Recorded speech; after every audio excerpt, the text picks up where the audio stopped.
Welcome back to the Roundtable. I'm RetroNemo, and we've got some hot news straight from Cartoon Network Studios. That's right, the cartoon juggernaut that we all know and love and sometimes hate just came out with this year's Upfront. Basically, this is a conference where they drop a bunch of info about their plans for the upcoming year for the network. These plans can include movies, TV show plans, games, basically literally anything. And this year it looks like Cartoon Network is making some of its biggest changes yet. It's apparent that in terms of how people consume media, things are definitely changing, especially kids who have gone from watching nonstop television to watching their phones and iPads 24/7. It's definitely a get what you want whenever you want it world of media, with sites like YouTube and Twitch becoming mainly what kids are watching. But like I said, these are some undeniable facts that we've all heard before, and it seems like Cartoon Network is starting to move in that direction with this year's Upfront. Head honcho Christina Miller said, "We always have our eyes towards how our audience is consuming, not just our programming strategy, but our content as well, to meet those needs." So they know what's up, basically. They're not blind to the changes that are happening. She goes on to talk about these changes more specifically,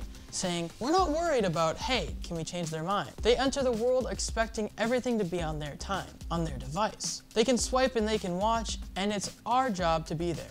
On any given night, there's millions and millions more minutes consumed cross-platforms, in addition to what we're seeing on TV. So it looks like instead of fighting the wave, Cartoon Network is turning into the spin and riding the river all the way down to change. I think I lost the metaphor there. This is a good thing for sure, seeing as if Cartoon Network continued trying to kick kids back to cable, they'd probably become irrelevant pretty fast. As different as it is, it's just not lucrative to be exclusively on TV anymore. They have to spread their outreach to all of the platforms that they can. But with this being said, what exactly are they doing to reach these platforms? Well, it looks like they're focusing more on their online games, adding about 30 new ones to the Cartoon Network app. These games include Adventure Time Balloons Tower Defense, a spin-off of the widely popular Flash game Balloon Tower Defense franchise. Are you a fan of AR? Well, Cartoon Network has you covered with their mobile AR game Ben 10 Alien Experience, which will begin receiving more updates this summer. Aside from gaming though, a new season of the Steven Universe podcast is coming back in July.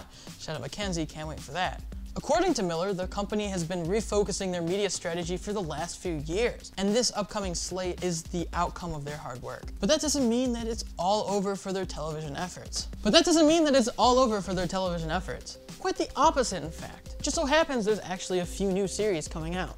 Let's look at them. Of course, you may have heard of the mysterious pilot Infinity Train, which was greenlit for a full series that is coming out next year. That series follows a girl named Tulip as she navigates her way through a train with infinite worlds in it. There's mystery adventure, a great concept. I'm super excited for this. There's also Victor and Valentino, a supernatural show about two half-brothers spending the summer in the strange town of Monte Macabre. There's Apple and Onion, a buddy comedy about two friends trying to make it in the big city. There's also Criger the Creek, the show about three imaginative kids having fun in their hometown creek, just like me as a boy. That show is by Matt Burnett and Ben Levin, who worked on Steven Universe, so you know it's gonna be good. Actually, it's already out. You know it's good. Finally, there's Summer Camp Island, which is not part of the Total Drama franchise, despite what it may sound like. That show follows two friends at a magical summer camp.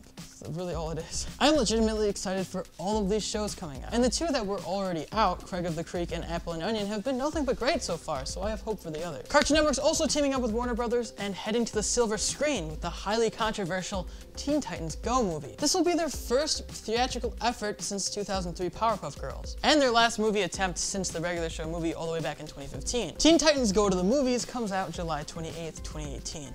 Get ready, America.